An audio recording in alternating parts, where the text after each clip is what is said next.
Welcome to Magic on Tap, the Magic the Gathering and Beer Review podcast. I'm Jack. And I'm Xavier. And today we're talking about Lord of the Rings. I guess that was my cue. We're talking about Lord of the Rings. It wasn't. I just forgot what we were talking about. We're talking about Lord of the Rings again, but we're talking about Commander cards this time. Ooh, Commander. What's that? Pretty good. It's pretty cool. But first, we gotta go into the barkeep upkeep. Hey Xavier, what you pouring? What am I pouring? I'm all over the place today, boy. We're gonna start off with pouring a beer from Treehouse Brewing, which is out of Connecticut. Shout out to Eric. He is my connect for anything from Treehouse. It is a brewery out in Connecticut. Well, I already said that. They don't distribute outside of the tap room, so historically, like every day, there is lines of people like everyone lines up just to get 4-packs of shit, and then they like sell out of that shit very, very quickly. So, anytime he's about to go out to Connecticut, where he's from, he makes his dad stand in line for him.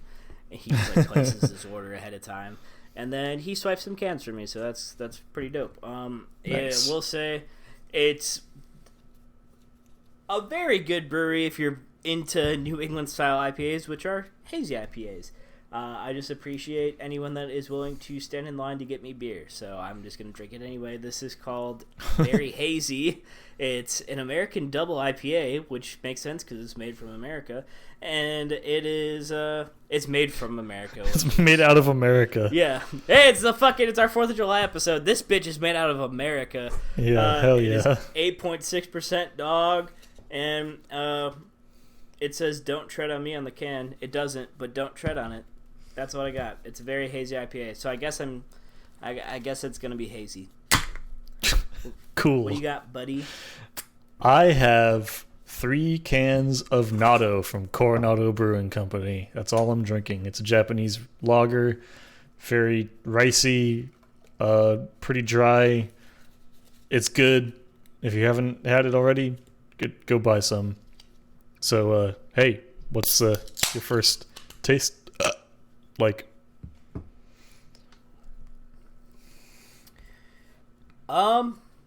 Very good, actually. Is it hazy?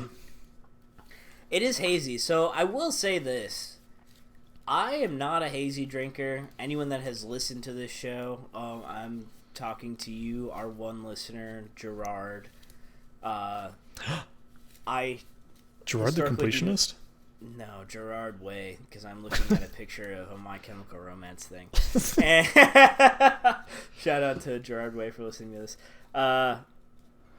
I don't like hazy IPAs, but Treehouse really does know how to fucking make them. It's to the point where like I will drink every beer I have from Treehouse, and I don't enjoy the style at all. I've had an IPA they have that's just called Very Green, which sounds like the least approachable thing on the face of the planet, and I slam that shit. So, it's good. It's solid. I think it being higher ABV helps kind of abate the haziness. But, how's your shit? It's... Thanks. It's great. Natto is very good. Yeah. I mean... It's a Japanese rice lager. There's not much to say about it. Yeah, it sounds pretty good. Yeah, it's good. It's 19 IBUs. So, it's not super bitter. Anyway. Sorry, I just, I got triggered by that. I was working the other day, and some guy asked me for a beer that was above 70 IBUs, specifically, and you gave him rake fire. I just went, yeah, I had to, breathe in and just not give him barley wine. Oh, yeah. It's like, this is the highest IBU thing we have. It's also the highest alcohol. So be like, hey, dog, what do you think IBU stands for? Do you know what that means? Anyway, if you're an IBU person, you can probably go sit on a piece of glass somewhere. That'd be fine. Broken glass. Yeah, I was gonna say to not normal glass, like broken glass. Yeah, make yourself a broken glass croquembouche and then go sit on it. Have you seen that mason jar video? I know you have. You could be that guy. I know Gerard Way has seen it. Anyway, shall we move on to the untapped step then? Ah, yeah. What do you got, bud? Oh. All right, so untapped is the Yelp for beer. It's kind of sucks. So we just read off reviews from it. My first one is from Justin, checked in at House of Five Fridges, which is an interesting name. I do like it. He gave it 4.5 stars because, 3.5. It can't be 4. He said, slightly sweet, fruity esters, mostly clean, not as dry as advertised, still nice. What? Okay. Okay. I feel like that just if I talk to that guy, every one of my responses would just be okay.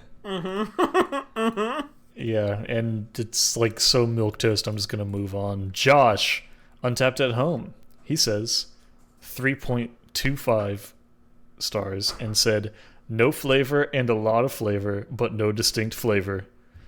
I love it. Very good, Josh. Thank you for that. I think this is on his like 12th beer. He won Untapped.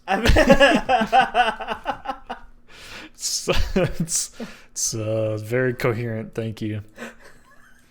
And then the last one is from Chris, also checked in from Untapped at Home.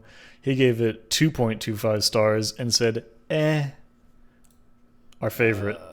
Isn't that great? Just fucking, you gave it 2.25 stars. You don't have to say anything. Just leave it at that. We know you didn't like it.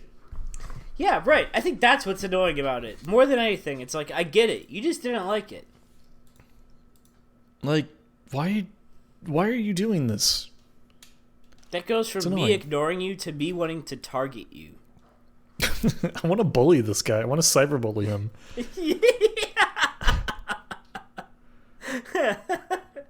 Very good. All right. That's all I got. What do you have?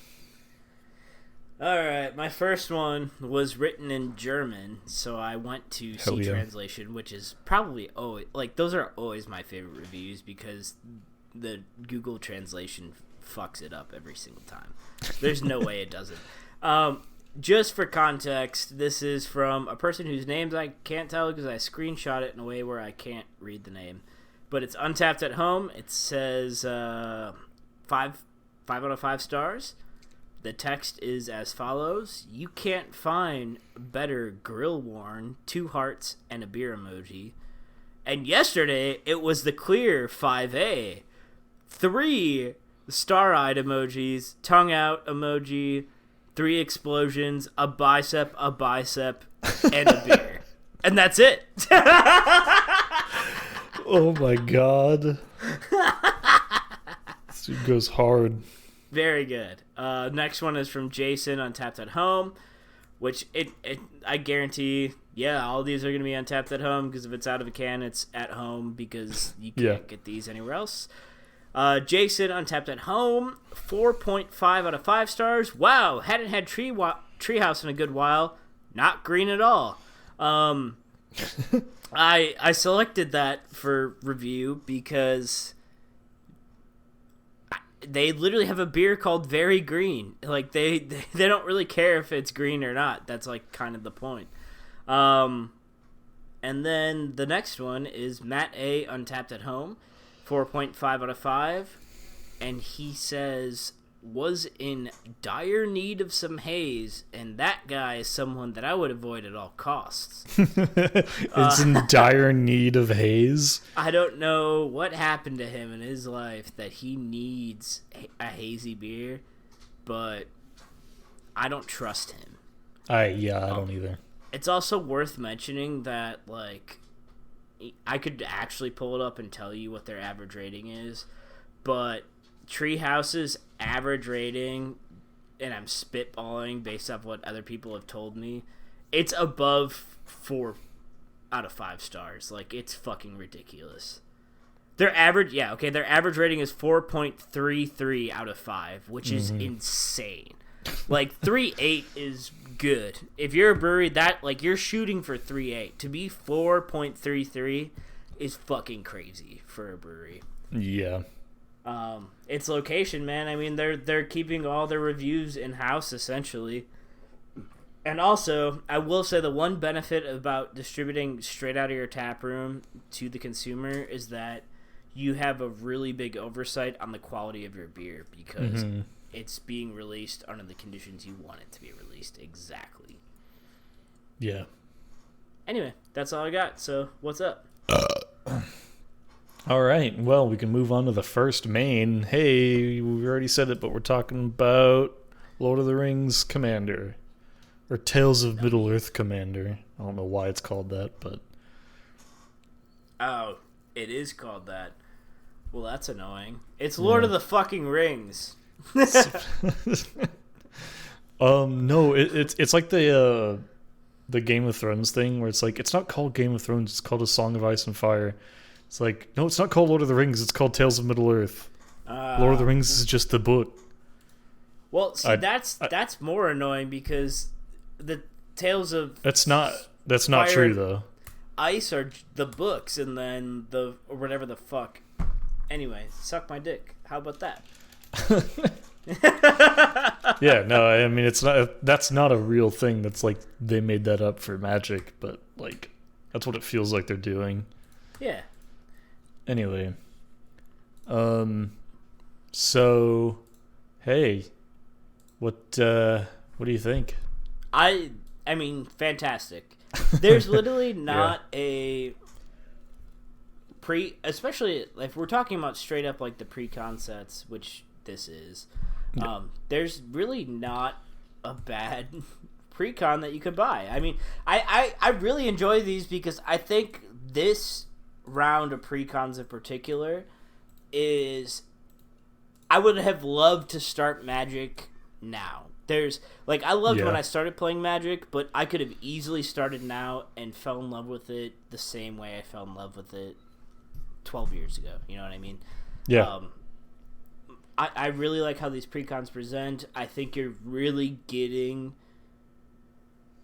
strong value out of them. I think the extra $10 is getting you so much more. I'm very excited by them. I want to own all of them. I really like that the pre-cons are becoming actually more playable. Like, obviously they were playable, quote unquote, before, but these can actually just go to a normal, not like CEDH, but like a normal Commander table and stand a chance. Yeah, and absolutely. I like that they're doing that. I will say, yes. I'm sure this is the case for previous precons, but I hadn't really thought about it before. Why are all of the commanders mythic? Because they're not mythic. They come with everything. Like, they should just be rare.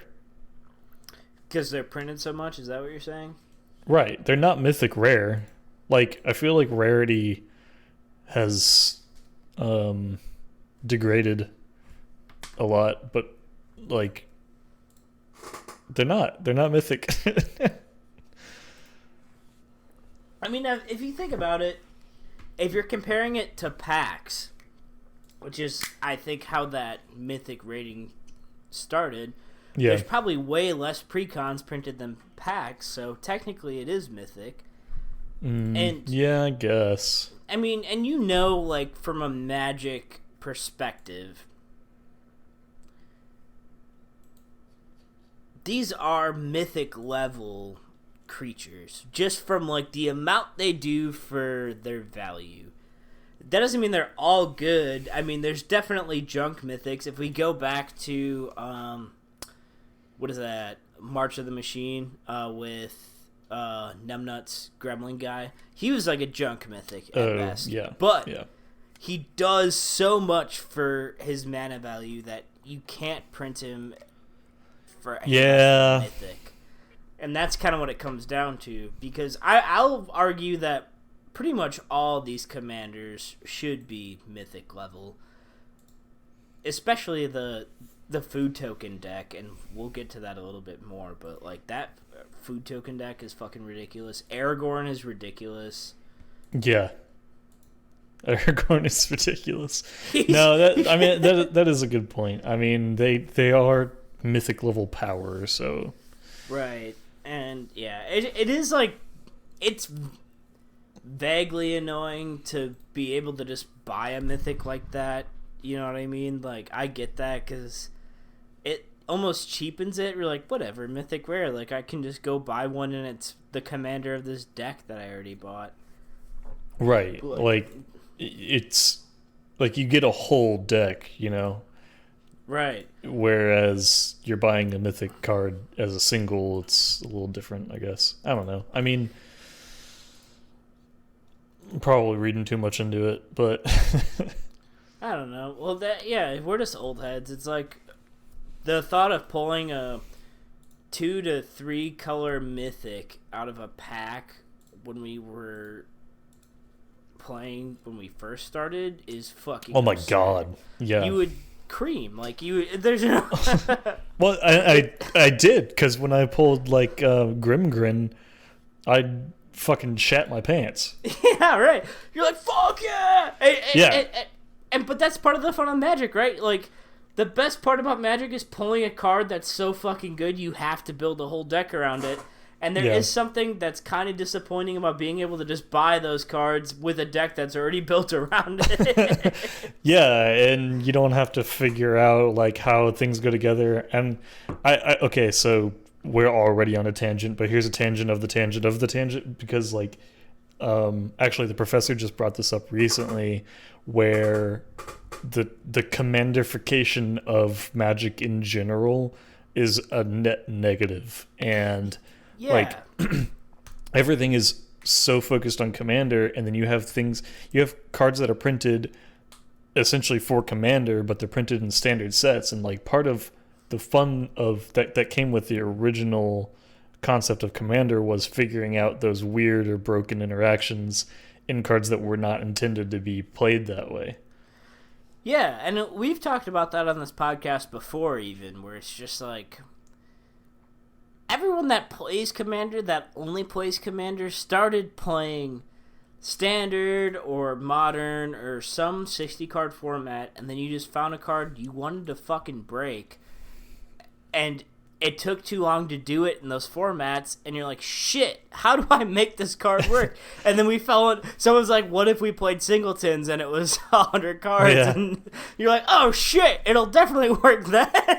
Yeah, right. And oh my God, like, you know, hey, let's play a singleton format. Oh, sick. I am 15 years old. I have zero money. I pulled Grimgrin out of a $4 pack. I can actually use him, you know? Right. It's like, yeah, let's just have, like, trash cards, and then Grimgrin's really good, and then he'll make those trash cards better. Yeah. I'm just going to Grimgrin as an example, because, like, that's always the first card that I think of. I think that Grimgrin was, like, my first love for a legendary creature. Yeah. Yep. I remember my first Commander, and it was actually Vorosh. And somebody bought it for me. Somebody traded me Vorosh, and then they bought me the Mimeoplasm to be an alternative Commander. Yeah. And shout out to Jelani for doing that. That's like what made me fall in love with Commander. And then I got over that deck very quickly because it was a +1/+1 counter deck, and I got so fucking tired of the triggers on that. It was insane. It's like I don't have enough dice to keep up with this. Whatever it is. I don't know why that's always the thing that I fuck up. I don't know which one is the plural and which one plural is is dice. That's embarrassing for me, but I wish I could be embarrassed by things like that. Wish I had the capacity. I don't care what any of you fuckers think. Yeah. But back to the set. That food token deck is fucking awesome. Yeah, it's really cool. So much fun playing with it. Like that's the one Commander deck that I bought The first game I played with it, it was 3-player.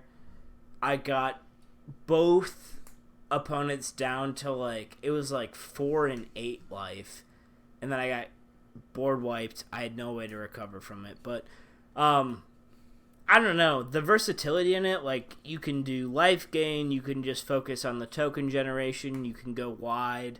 The partner with ability is very, very strong. I think it's super slept. Like, you're tutoring for another creature that's immediately going to work with the creature that you just played. Yeah. So that's super good. So fucking hard to beat. Like, Sam Loyal Attendant is phenomenal. We've talked about it before when we were talking about spoilers for this. Yeah. But, like, such a fucking good card. It's crazy. Yeah. And it is. There's I mean, the flavor, the reprints with original art, like everything. I love all these Lord of the Rings precons. They're awesome. Yeah. And I've been very inspired to build decks with this new set, both the non-commander and the commander versions, because they're so flavorful and they have cool mechanics. It's just great. I fucking love these sets. I agree. I think I feel like Revitalized, which is a magic card, I believe. Revitalize, yeah. It's a bad magic card. It's gain 3 life, draw a card, and it's an instant for 2. And they had those sweet ass Strixhaven reprints. Jack will throw that up in the YouTube video. Oh, thanks. Yeah, right now. He can't not do it now because I said it. Yeah, but it's also like, if you take away the card draw, right, it's you gain 3 life. That sucks. And then if it's draw a card, you're just replacing the card that you played. So all you're really doing is, it would be better if you had just drawn the card. Yeah, that card is really good in probably like a 60 card format where you it's probably need better to in life 60 gain and draw a card. But it's not great in Commander. I built a Bilbo Baggins build, or Bilbo Birthday Celebrant, and that is a card from the food token deck. I guess I should fucking say what that does. Oh, right. We're on a podcast where people need to know what things do. Bilbo Birthday Celebrant is 1 white mana, 1 green mana, 1 black mana for a 2/3 legendary creature halfling rogue. Love that he's a rogue. Obviously, he should be, but he's like old ass Bilbo, so it's extra funny that he's a rogue because like we'll never forget his G days, you know, where it's like he was out there like robbing motherfuckers. If you would, he says, if you would gain life, you gain that much life +1 instead, and then 2 colorless, 1 green, 1 black. 1 white. Sorry, I was reading the colors and I said them all fucked up. Tap, exile Bilbo Birthday Celebrant. Search your library for any number of creature cards. Put them on the battlefield, then shuffle. Activate only if you have 111 life or more. Fucking awesome. Immediately in love with that card. There's like any person that's played Commander for a while is in love with this card because it's fucking ridiculous. It's funny because we are the same person, so we always try to make the same deck. So like you said, I made a Bilbo Birthday Celebrant deck, and I was like, fuck, I hadn't gotten to that one yet. So right, it's very funny because we've never discussed it, but we always want to build the same decks, and as soon as somebody builds one, we like try to like bow out.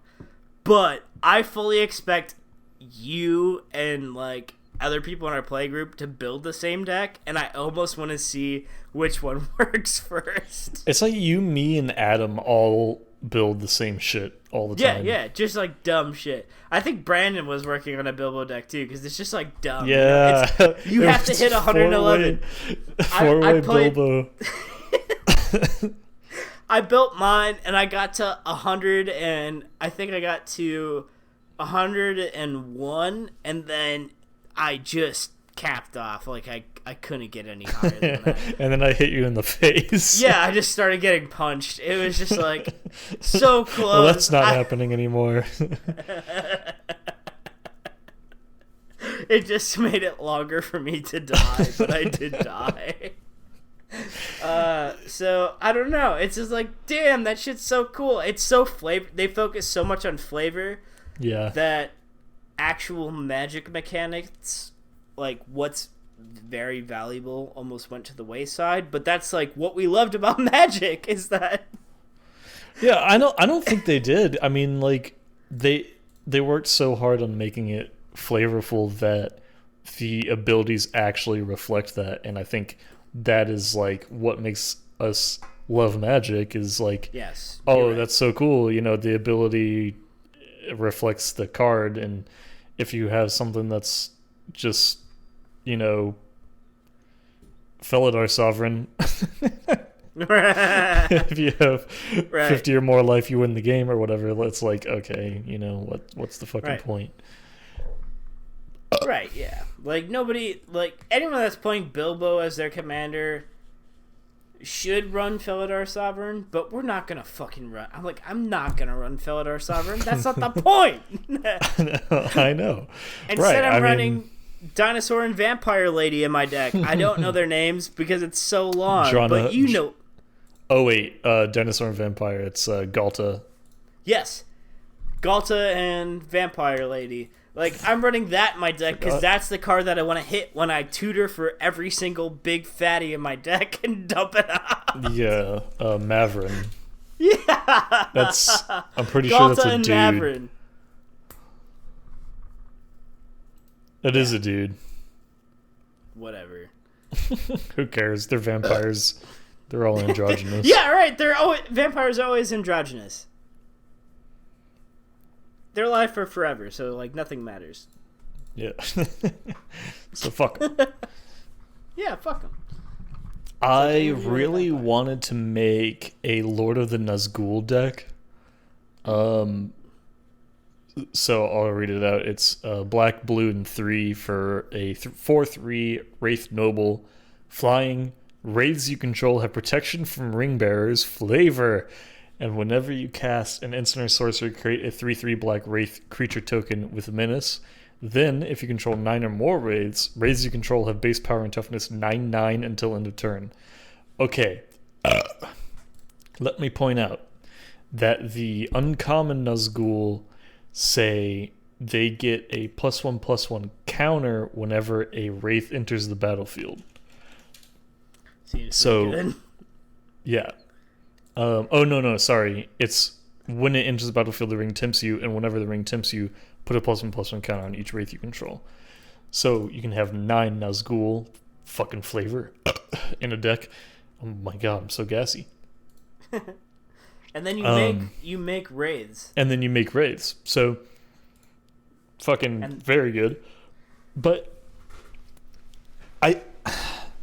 there aren't a lot of Wraiths in like the actual base game of Magic. There's Bog Tatters, which is a 4/2 with Swamp Walk. I know exactly what that card is. Cause Oh yeah, hell yeah. I had a mono black Swamp Walk deck with Shieldred as the commander for a while. There's Bog Wraith, which also has Swamp Walk, of course. It's a 3/3, so like fine for a 3/3 with Swamp Walk. They did print one in the Warhammer decks, Canoptic Wraith, but it doesn't go with like the same mechanic or anything. It's like it's unblockable, and when it deals combat damage to a player, you can sacrifice it and then search for 2 basic lands. I'm like, fine. Is it black? It's colorless. It's an artifact. Oh, that's really weird. That still works though, but it's weird. I will argue that that card's not bad in a mono black deck because there's no black mana ramp.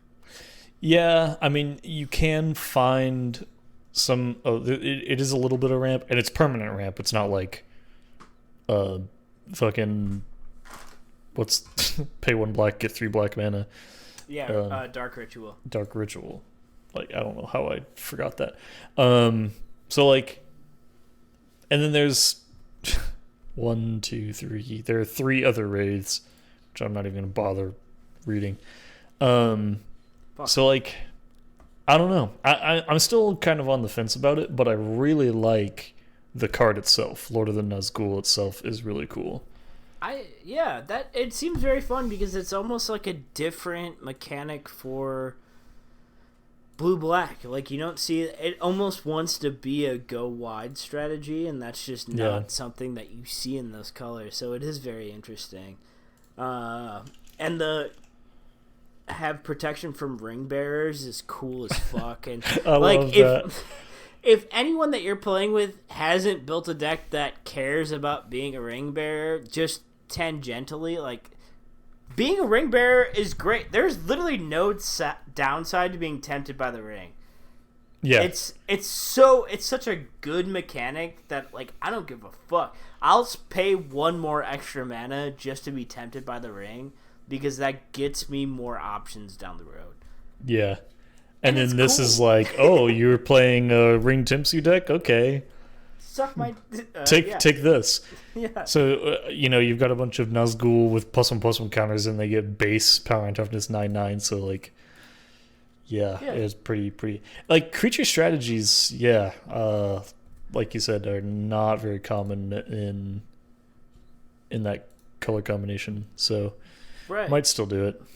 But it's still benefiting off of that color combination because when you cast an instant or sorcery, you are creating tokens that will add up towards that go wide strategy that you want to reach. Yeah. So I don't know. It's cool. It is expensive though. It is it's 5 mana cost if that's your commander for a 4/3 with flying, which is I mean, 4 is like what I want to be paying at most for my commander. That's fair. I feel like I have a lot of 5 mana commanders. I will say these colors are the hardest to work with for getting a 5 color out before turn 5. Yeah, I mean, with how many mana rocks there are at this point. Yeah, you undeniably cracked another beer open, so am I going to check in my next beer? Yeah, you can. Alright, the next one we're going to crack open is Montucky Cold Snack. And if you don't like that fucking beer name, fuck you. If you don't chew Big Red, then fuck you. Just for reference, Montucky is just a name for Montana that people in Montana call Montana, I guess. It's like a fun thing. It's like North Kakalaki for North Carolina. I'm not from Montana because nobody's from Montana. So I had to look that up. Why do people go to Montana? Is this a joke? I don't know the answer. I don't know. I'm genuinely interested. You go to Montana after you killed someone, and then you just live there. But it doesn't say on the can. It says 16 fluid ounces of refreshment. But I can tell you right now, it's an American light lager. So I'm gonna dump it out into a glass. I can talk about it while I'm doing that because I have drank a lot of this already. I have a tin tacker in my fucking house above our bar of this beer. It's very good. It's just everything you want out of a fucking light beer. It delivers on its promise. It is a cold snack. When you're like, Like, I'm kind of hungry, but I don't really want to eat food, and I'm just going to eat junk food, and then instead you drink a beer. You're drinking Montucky Cold Snack. This is what you're doing. What do you mean instead? Would you do in addition to? Yes, of course. Yes. I meant if you're, like, if you don't have a true snack to chew on, and you just have beer in your house, which I don't know what kind of fucking animal would have that. It's not me. I don't know. I'm sweating now. I feel like I'm being interviewed by myself. Just talk about your beer. Yeah. Very good. Very solid. I'll read you some Untapped reviews. So we're gonna move to our next Untapped step. Sans Jack, because he is drinking Coronado or Nado, I guess. Nado. So my reviews. We have Eddie O, Untapped at Home, 5 out of 5 stars. Awesome. Already love it. Now that's a beer worthy of celebrating the 4th with. Hey, cheers! It's true. It's just a fucking light ass beer. Ass beer. Ass beer, indeed. Like, the can literally looks like it should be on the front of a Trans Am. It's ridiculous. It is like 80s peak branding. I have no idea when this beer came out. The next review is 3 out of 5 stars. It is still 3 out of 5 stars, mind you. From Will J. He checked it in at High Horse Bar. That's worth mentioning because there is a horse on this can. I doubt there are horses at this bar. He says, F you, Montana. And I have never met a single person in my life that has had such strong feelings about Montana. So this one is for fucking Will J. Because, damn, son. That's funny because I don't think about Montana. Mm-hmm. And this guy fucking hates that place. So, yeah, this one's for him. Good. I have another review because I have to. It says, I cut off the name again with my snapshot. That's a word. Untapped at Home. It is 4.5 out of 5 stars. Really smooth and tasty 8% beer. This beer is 4.1%. The 8% they read is the bottom of the can that says 8% back to local causes. Oh, wow. I love also that it's 8% that goes back to local causes. That's like just an insane amount. And also that it says local causes because like, what does that mean? Whose agenda are you funding? The local cause of kicking John the fuck out. Fuck that guy. Yeah. Like, what am I funding with that 8%? Insane. Anyway, that's it. Montucky Cold Snack. I mean, that might be one of the better beer names I've seen in a very long time. It's pretty good. Very, very good. Yeah. All right. Well, should we go back to our first main again? Don't question why there's an untapped step in the middle of the first main. Yeah, shut up. I don't know. Shut up about it. I just want to point out Model of Unity. It's 3 mana for an artifact. Whenever players finish voting, you and each opponent who voted for a choice you voted for may scry 2, and then you can tap it for 1 mana of any color. So, like, pretty good. It's already pretty good just based on the first thing, but I was thinking about making a politics deck like last year. So that is fucking awesome. It's that's really funny so that you good. say that, because I had and forgive me, Frankie, our one listener, Frankie Way, Gerard Way's brother, who listens to our podcast religiously. But I'm going to fuck this name up immensely. I think it's Círdan, the shipwright. It is 3 colors, green and a blue, for legendary creature Elf Noble. It's a 3/4 with Vigilance.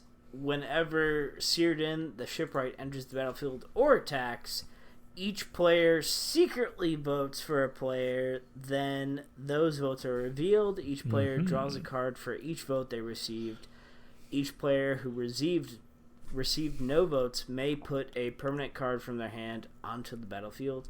Like, I love this weird voting shit. And that's something that's been around in Magic for a while, but it's never really been enriched, I guess. Like, it's never been fleshed out.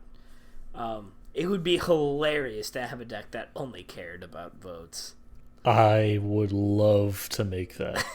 The problem is there aren't a lot of those. No, and they're all like, it's like pseudo group hug, right?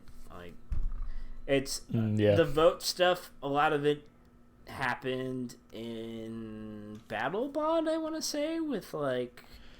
There was some in Battle Bond, but there was a lot in Conspiracy. That'd be fun. And I love this because it almost takes this set, especially the Commander set, takes a lot of elements from Conspiracy with like the Monarch and the voting. It goes back to that, and it makes a lot of sense within like the context of Lord of the Rings. It's just cool. It's almost extra cool that it's already borrowing from elements that exist within Magic, and it makes sense within the context of Lord of the Rings. Yeah, it does. It's pretty cool. Yeah. I want to talk about the borderless cards. Can we talk about those? Yes, we sure can. Those are so fucking cool. What do they call them? The realms and relics. The reprints, right? We're talking about the reprints. Yeah. So they're all reprints, but they're all like alternate art, different name, and like borderless. So obviously the party tree, we talked about that before. Fucking awesome. But all of these are great. Side note, I pulled an Ancient Tomb, but it was the Balin's Tomb one. Very happy about that. And then there's like Paths of the Dead, which is Cavern of Souls. Yeah, I pulled that. Yeah, fucking great. Minas Morgul is Cabal Coffers. Isengard is Boseiju, who shelters all. So there's a lot of good shit. The Dead Marshes as like Urborg is so fucking cool. There's not a single bad reprinted borderless land in this set. Even like Buckleberry Fairy is really, really good in a blue-green landfall deck. Yeah. Like, it is. And the worst one is like Osgiliath, which is Core Haven, which you can tap to prevent all combat damage. And it's by target creature, so by only one creature. But that's still like, can be pretty good. Stops you from dying to commander damage if you have that one person in your play group that is trying to kill you with commander damage. The one person. Right. Yeah. If somebody, I don't know, plays weird blue, green, red dragon decks that just keep punching you to death with commander damage, you could shut it down with one card. Yeah. Yeah. Or Green Dragon Inn, which is a reprint of Homeward Path, and it's like each player gains control of all creatures they own, which would shut down a Blim deck, which, who the fuck plays with Blim? That would be weird. The other person on this podcast. and the one of the two guys that I didn't know that I played with at Meeple. Actually, that's not entirely true. I only knew one of them. Or I only didn't know one of them because the other one worked there. Anyway, it was a whole thing. He was like, should I play Blim? And I was like, you have a fucking Blim deck? Let's go, bitch. Yeah, I know. And then he played squirrels instead, and I was like, oh, we're gonna get along. It's like we're the same person, and I kind of hate it. Blame on blind violence. Yeah, blame on blind violence. Yeah. Anyway, that was a side note. Yeah, I mean, I think that there could have been more of them. There are 30 of them, to be clear, so that's great, and I'm glad that we got them. You okay? Yep. Let me clear my throat. That's a little cool for you. Yeah. I think Thorn of Amethyst is kind of fine. Non-creature spells cost 1 more to cast. Like, eh. And then there's like Castle Ardenvale. So there are ones that are kind of... They're kind of mid. Yeah, but they have Lord of the Rings shit on it. So but they have Lord of the Rings shit, and they look cool, so... Yeah. That's really the point, and it's like you can tell where the conglomerate of Wizards of the Coast won, and where the actual turbo nerd game designers won. Yeah. Reprints, where it's like, we're gonna reprint something that doesn't matter in value, but we're gonna slap Lord of the Rings art on it, and it's immediately gonna matter more. Yeah. And suddenly, fucking Bojuka Bog costs $10. Yes, exactly, right.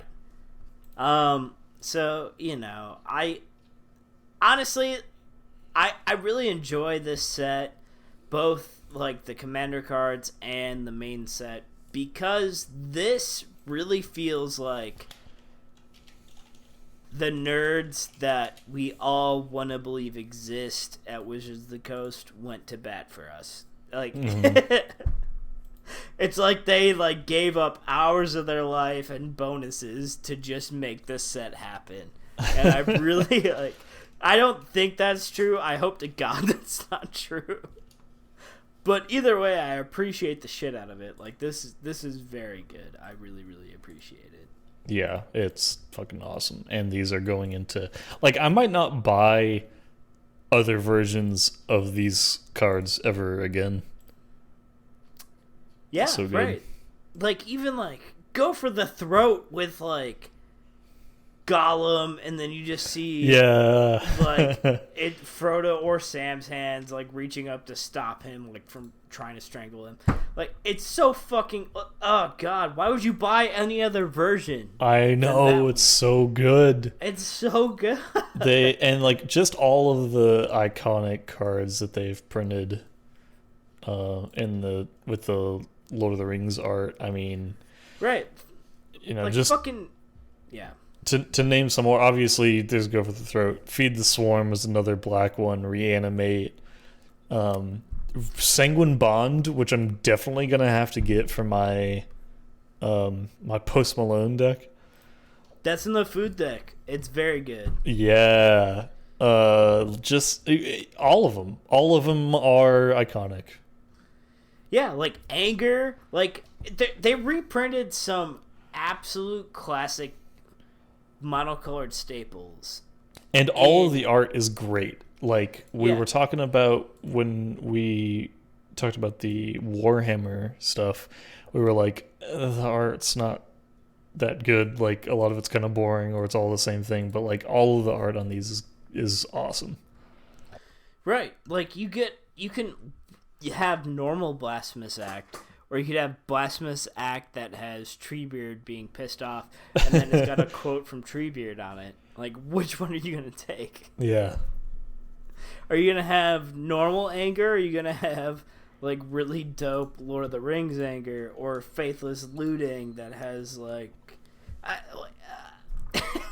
it's just cool as shit. Asceticism with fucking Radagast just chilling out with a bunch of animals on it. Oh shit! Very So good. Arbor Elf. good. Are you gonna buy like normal Arbor Elf, or are you gonna buy fucking Lord of the Rings Arbor Elf? You have like, shut the fuck up. You're Like, gonna obviously. buy it. Right, you're gonna buy Lord of the Rings Arbor Elf. Oh my god. Oh, dude, I just saw Farseek. Oh, it's very good. That was in the so food token good. deck. It's the all of the hobbits, and I assume Gandalf, right? Who is that? That doesn't look like Gandalf. It might be Aragorn or no. But Aragorn met them at the end of the Prancing Pony. Anyway, whatever. All of the hobbits leaving the Shire and starting their journey, which is so fucking cool. Right. Are you gonna like run Harmonize and not run all the hobbits in a bath singing the bath song? The bath song is also a card. It's also a card. It's also a fucking card. Oh god, it's so good. It's just like, oh man, so good. That's all I have to say. It's just like, you can't go wrong with this set. What do you want to buy? Just fucking buy it. I don't want care. all of it. Right. Buy packs, buy singles. You should really buy singles because it's worth mentioning as of the date we're recording this, the One Ring has been pulled. It has been pulled. So just by buy me. singles right now because like all that shit's not going to matter anymore. Yeah. Buy singles. And also worth noting, this is always the case, but you cannot, not that you probably won't, you cannot break even on a collector's box. Nope. And we all, like, unless you pull the One Ring, there's no chance that it's happening. We all think it makes sense. Like we all do. We always tell y'all to buy singles, then we buy packs, like, constantly. Right. That doesn't make any sense. So just do as we say. Do as we say, not as we do.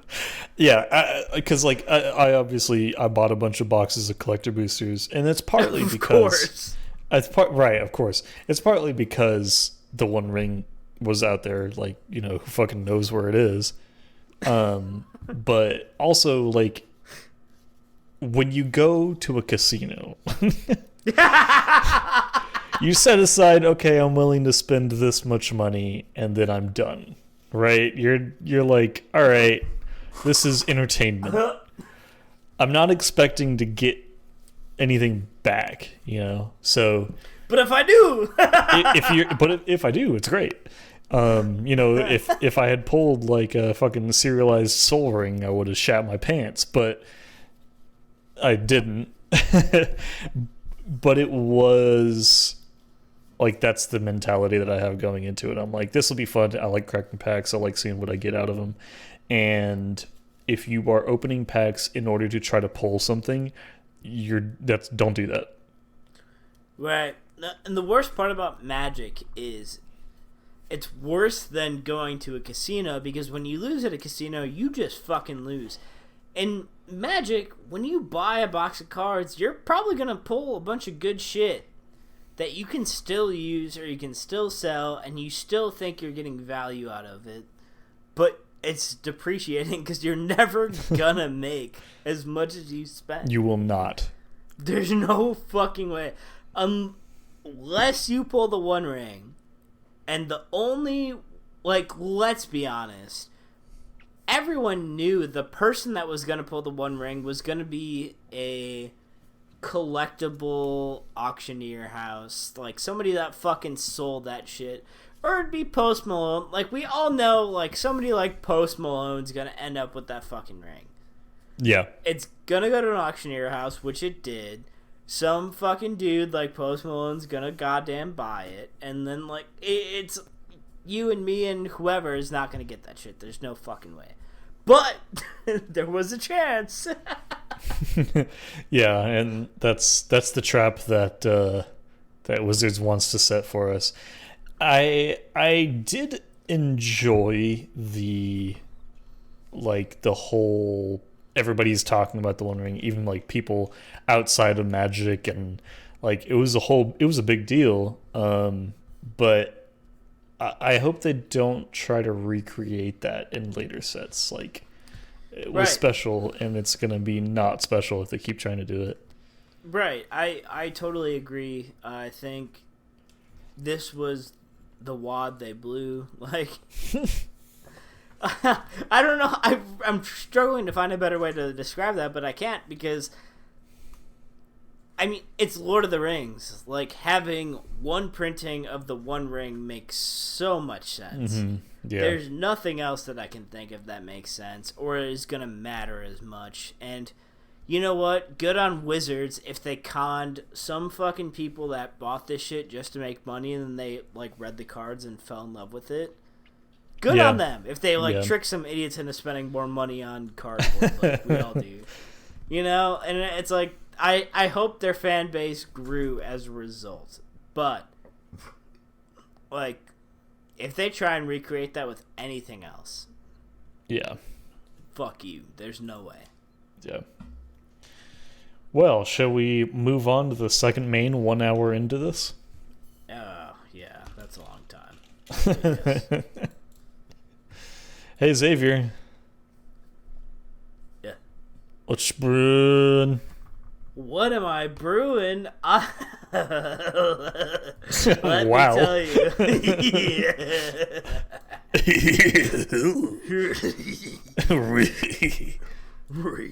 All right, we can't. You can cut all that out. 'Cause No, I just won't. Keep doing that for forever.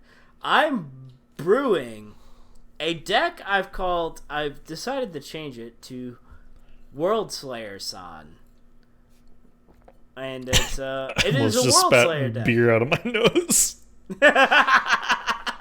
Before it was World Slayer San, and I decided that was dumb, so I just updated it to be the full name. It is World Slayer San. It's a deck that only really cares about playing World Slayer, which is a card I've talked about A few times. incessantly on this podcast, but just in case you haven't tuned in before, let me let you know what it's about. It is a 5-drop. It is World Slayer, artifact equipment. It's not legendary. It has like a name that should be legendary, and it's just not. 5 colorless for a equip cost 5 artifact, which is, you know, fucking insane. Whenever equipped creature deals combat damage to a player, destroy all permanents other than World Slayer. Mm-hmm.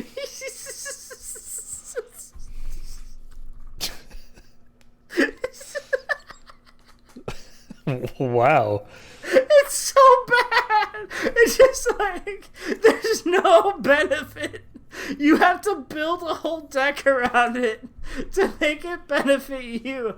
And the moment it benefits you and not anyone else at the table, there's a really good chance that everyone else is just gonna scoop because it's so bad. Oh shit. So my commander is Arkham Dagson. If you haven't looked at it, Dagson. Dagson. He's 3 colorless and a blue for a 2/2 legendary creature, human artificer. You can tap him, target artifact creature's controller sacrifices it. What the fuck? Hold on, I didn't understand any of that. I know, What did you just say to me? Target creature, target artifact creature's controller sacrifices it. That player may search their library for a non-creature artifact card, put it onto the battlefield, then shuffle their library. So, you can just tutor for anything that's not an artifact creature. If it's an artifact and it's not a creature, it can hit the battlefield.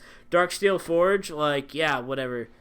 Turn, if you have the boots, the greaves. If you have lightning greaves out, and you, let's say you happen to hit Arkham Dagson a little bit late, you get him out turn 4, which is sad that, like, dropping a 4-drop artifact, or a 4-drop commander on turn 4 is late, but it is. That's just the world we live in.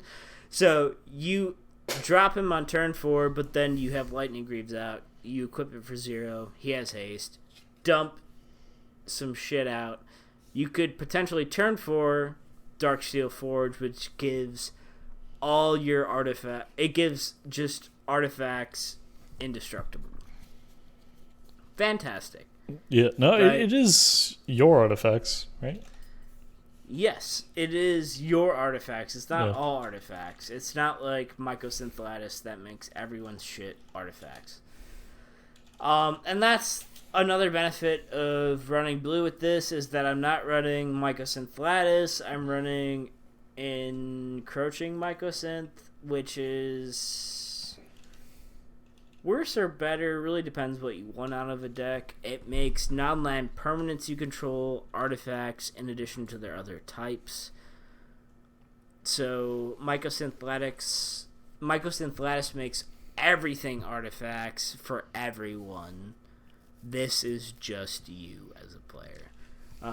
And I have had this card since it came out. It came out for not New Phyrexia, but All Will Be One. And I had it immediately turn against me like 3 times in a row. So I just stopped fucking running it. But, you know, this deck, I'm very excited about it because I don't have a good reason. I do have a good reason, actually. Shout out to fucking Michael. Get fucked. He made the Space Baby deck that like Jack and I have always wanted to make, but he actually made it, and then we had to play against it, and it was just like, damn. Yeah, it sucks when you have to play against it. Fuck that. So this motherfucker made Space Baby, which is Child of Valara, which is just Wooburg.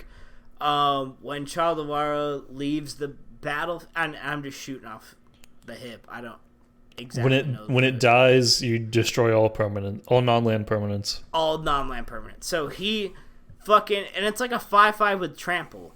So he made his deck just that. There's like maybe one other creature, and then it's just all fucking lands, and there are lands that let him sacrifice it. So his whole idea was to just wipe the field to the point that he can just start swinging with commander damage. So that's why I made this World Slayer deck. Because I've always kind of wanted to make a World Slayer deck, and I was like, that seems mean. And then I had to play against his deck against that fucking shit. I'm like, well, this is fucking happening. Like, I no longer feel bad. Yeah, but, you know, I'm very excited for it because there are more win cons than outside of... I think it's a pretty solidly built deck outside of World Slayer. Like, I think I could still win without playing World Slayer the whole time. So I might play with this still and just not cast World Slayer, you know? Like, I'll look for other cards that aren't World Slayer. Unless you need it. Unless... It's like, I built this around casting World Slayer, but I'm not going to do it unless something's really annoying me. And also, Padim, Console of Innovation, looks like that meme of that dude that's like, trade offer, I receive sloppy toppy, you receive nothing. And that's awesome. And he has 6 fingers. Yeah. Oh. Yeah. It's even weirder because I knew Padim before I knew that meme, so it's just like that meme was copying Padim at this point. And yeah, that's it. That's all I got. So hey Jack. Thanks. What you brewing? I'm brewing, you already know, but our listener Tony doesn't. It's Umbrus Fear Manifest. Yes. I actually just got the cards for this today. So the commander is black, blue, and 3 for a 1/1 Nightmare Horror. It gets +1/+1 for each card your opponents own in exile, and whenever Umbrus or another Nightmare or Horror enters the battlefield under your control, target opponent exiles cards from the top of their library until they exile a land. So hey, it's very mean to Mir. Yeah, it's pretty. It's mean Demir. It is, and similarly, I built this to spite someone in our play group. Um, I built this to spite Alex. You know what you did. So I, of course, have all the Ashioks. Do you have something to say? I was just gonna say, if you've never built a deck despite one fucking person in your playgroup for how one game went, then like you really don't care about me. Oh no, That's just how this works. It's not one game. It's like every game. Yeah, Jack and I have built decks to spite each other time and time again. There's like no way. Many times. Like you get your teeth kicked in like 2 games in a row, and you're like, all right, well now I'm gonna like rethink everything. And that's like that's the best part about Magic is you can build one deck just to hate one fucking person. It's awesome. Yeah, and like it's funny because our play group, I feel like the power level keeps increasing, and so yeah, I don't know if we'll ever get to that CEDH threshold, but we are definitely like increasing because we still build dumb decks, Yeah. but it's not as much like I'm gonna put all this dumb shit in there. It's like, okay, well, I still need to be able to have ramp and card draw and like consistent things. So we're working our way towards building game night decks where they all it's like we're essentially at this point we're starting to build like precons where they still work but they're still not totally competitive. We didn't put like fucking $40 cards in it. Well, that's wrong because I just bought Darksteel Forge. But when you look at the average, it's not ridiculous. You might spend $40 on a card, but you might spend 10 cents on another card. Well, I'll tell you, I didn't spend $40 on any cards for this deck. It does have Paths of the Dead in it, but I pulled that, so. Right. So basically, I mean, I got all the Ashioks. There are 4 Ashioks, so they're all in here to exile people's shit. And then just a bunch of nightmares. Nightmares and horrors. And Douthy Voidwalker. Douthy Voidwalker is not cheap, but that one's everything not else cheap. is cheap. But, well, everything except for Toxrill. That's a horror. Slug horror. He's very good. Very good boy. If he hits the battlefield and nobody deals with him for a whole turn cycle, he's already gotten his value. It's fucking over. So, I mean, if you don't know, Toxrill is 2 black and 5 for 7/7 slug horror. Hilarious. At the beginning of each end step, put a slime counter on each creature you don't control. Creatures you don't control get -1/-1 for each slime counter on them. And whenever a creature you don't control with a slime counter on it dies, create a 1/1 black slug creature token. And then you can pay a blue and a black to sacrifice a slug and draw a card. So, like, just kill everything. I don't like the sight of that. Just get rid of it. Yeah. Or fucking Jesus. Yeah, Douthy Voidwalker. God, this card should never have been printed. There's actually a lot of shit in Modern Horizons 2 that never should have been printed. But Douthy Voidwalker is 2 black. Whoop. No, you're good. It's 2 black for a 3/2 with Shadow, so it can only be blocked or block creatures with Shadow. If a card would be put into an opponent's graveyard from anywhere, exile it instead with a Void counter on it. And then you can tap Douthy Voidwalker, sack it, choose an exiled card an opponent owns with a Void counter on it, and you may play it this turn without paying its mana cost. So, fucking, if someone has to discard, like, what's the one I'm thinking of? It's a big boy. Craterhoof Behemoth. Oh. He's very big, yeah. Can cast it without paying its mana cost, or whatever. So yeah, that card's ridiculous. And then just a bunch of stuff to make people exile their shit. I've got Leyline of the Void, so that whenever somebody casts an instant or sorcery or has to discard a card or a creature dies or whatever, it'll get exiled. It just makes my commander bigger. And the great thing about this is it says it gets +1. Umbrus gets +1/+1 for each card your opponents own in exile, not that it gets a counter whenever a card becomes exiled. So if I have to cast him again, he's still huge. He still gets those +1s, yeah. Awesome. It's kind of ridiculous. Yeah, and it's like, it's especially ridiculous in a world where Bojuka Bog has been reprinted a million times, and like there's Mm-hmm. it doesn't take a lot. Like, yeah, Umbrus is I'll say deceptively mean. There's a lot of because it cards doesn't seem that mean on the surface. Yeah, it's like you have to build the deck around nightmares, and then you're like, oh shit.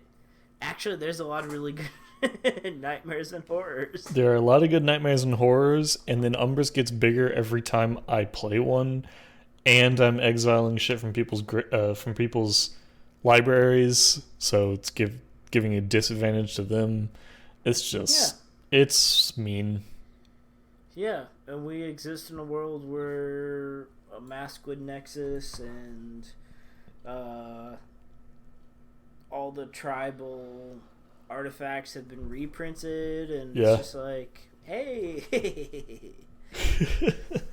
It's almost like that deck being made by you is almost reminiscent of like when I first started playing Magic, and that I think is good for Magic. It's like just thinking about you making a tribal deck now based off of cards that have been printed is like they're leaning towards tribal stuff, and I think that really interests new players in playing Magic. Like, I got into Magic because I had a fucking mono black vampire deck. I was like, hey, this shit's pretty good, and it was easy as fuck. Like, I could just put any fucking vampire in there, and it was gonna work. Like, it's just gonna work.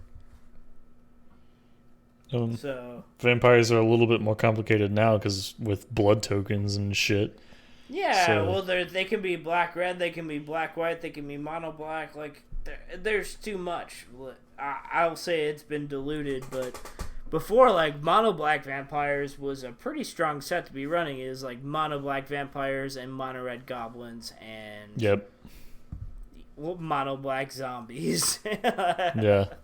And then, fucking one of my favorite sets of all time came out and kind of changed that. So, like, Innistrad fucking introduced dual color tribals that nobody had thought about before, and that was kind of dope. Yeah. Still dope. Innistrad is fucking awesome. In case you didn't know. Yeah. All right. Original Innistrad is phenomenal. It's like it's original so Innistrad is how you felt watching the Hugh Jackman Van Helsing when you were younger. Like, this movie's oh my god. Awesome. Yeah. It captures the same feeling. You're like, this shit's cool as fuck, dude. This is awesome. Yeah. Yeah, cool. You got anything else? Is there any like cool notes about the deck that you're like excited about? I'm excited to exile everybody's shit. Yeah, I will say I'm excited to have phasing work for me in my deck because I'm blowing up lands, so having my lands phase out are pretty dope. So, hey, that's actually good. Yeah, you plan around like every other turn blowing up lands. Hey, I still got lands, baby. Nobody else does. Did you put Teferi's Isle in there? I sure did. Just for context, Teferi's Isle might be like one of the worst lands it's so bad of all time. It's cool. It's cool, but it's bad. It's like the original Urborg, which is just not great. And It's out of Mirage, which is weirdly, I don't have a good reason for it, but it's one of my favorite sets. I think like Mirage is when Magic really started becoming Magic, like when they started getting fucking weird with it. Yeah. Teferi's Isle is a legendary land.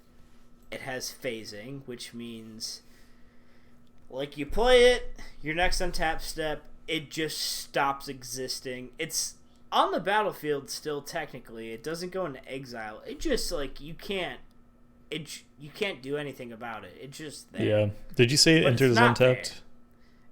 What? Did you say that it enters untapped too? I mean, no, tapped. It comes in tapped. Yeah. So it's extra tapped. bad. So you play it tapped, and then your first untap step, it fucking disappears from existence. And then it comes back in, and then it taps for 2 blue mana. Which, you know, if it tapped for 2 blue mana and it just entered untapped, that land would be very good. But it disappears every turn. It disappears in a way that you can't, like, it doesn't go to exile. You can't play it from exile. It just is like gone. It's just gone. It's like my car keys when I walk into my house. Like I know they Where'd they are go? somewhere, but I can't fucking find them. Yeah, so it's very, very bad. The flavor text says, the 3 wizards knew only that this isle held a great mystery, and that patience alone would solve it. So, and it costs like fucking $5. Because get fucked, I guess. Yeah. Alright. Shall we move on to the sideboard? Yeah. So, sideboard is where we talk about whatever the fuck we want, because it's our podcast. So, hey, what you got? What do I got? My wife purchased a inflatable pool that has 4 backrests to it and 4 seats, and it has cup holders, and we inflated that shit today. We're in North Carolina. It is fucking July. It's like 95 degrees outside. She hot. So this pool is dope as fuck. My boys, and by which I mean our dogs, do not like, and I mean like actual dogs, I'm not just saying like dogs, our actual dogs do not like being in water, so they do not like the pool, but they will hover around us while we sit and drink in the waters, the cool waters. We bathe in the filthy redneck hose water. Unwashed ass water. Yeah, it's great. That's it. It was dope. I loved it. It was awesome. We filled that shit today. Happy 4th of July. Happy Independence Day. Woo! Get fucked. Woo. King George? Yeah. What a bottle. Bottle. In it? How about you, bud? I have still been playing the shit out of Tears of the Kingdom and Diablo 4. They're both very good. If you have the means, buy and play both of them. They're fucking great. I will say, regarding the 4th, I'm pissed because people keep fucking setting off fireworks until 2 a.m.